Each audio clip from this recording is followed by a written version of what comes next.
الجمهور التونسي زعلان وعتبان علينا. طيب يا أخي ما قدرنا نفوز على فلسطين، يعني إيش بنعمل؟ اجتنا ضربة جزاء ولغاها الحكم، وشفت تسديدة الصلخة دي كمان، يعني ما توفوا فيها. وبعدين يعني انتوا مستنين فينا لنربح على فلسطين؟ اخي ما خرجنا نربح على فلسطين. فلسطين ممكن هي تربح علينا، وبعدين لو ربحانة علينا فلسطين يعني انتوا صفيتوا برا، لاني فارق المواجهات مستنين فينا.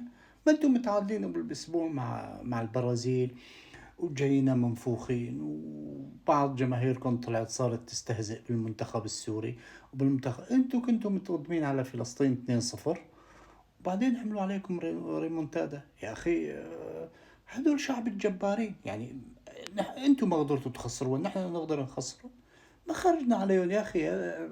هذا الشعب قاوم أعتى احتلال غزة. صار له سنتين مساحتها 5 متر، ما بتطلع كلها غرفتين وصالون عن مقياس الدول، وما قدر الكيان يعمل معه شيء. بدك نحن نجي نخسرهم في كرة القدم؟ ما قدرنا يا أخي، ما قدرنا عليهم. قدر لها الله، الله يكفينا، الله يبعدنا عنه. خيو نحن كنا ماشيين على مبدأ السلام، لا تأذيني ولا بأذيك. وبعدين رغم هيك لغانا الحكم ضربة جزاء.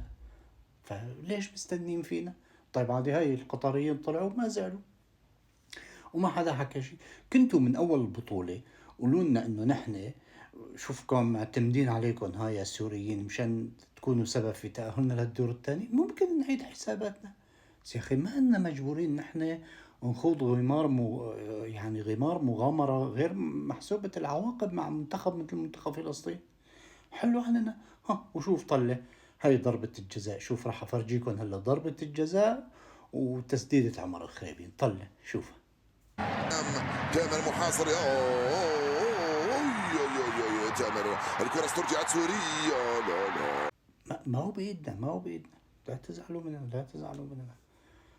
تزعلوا مننا. هارد لك قطر.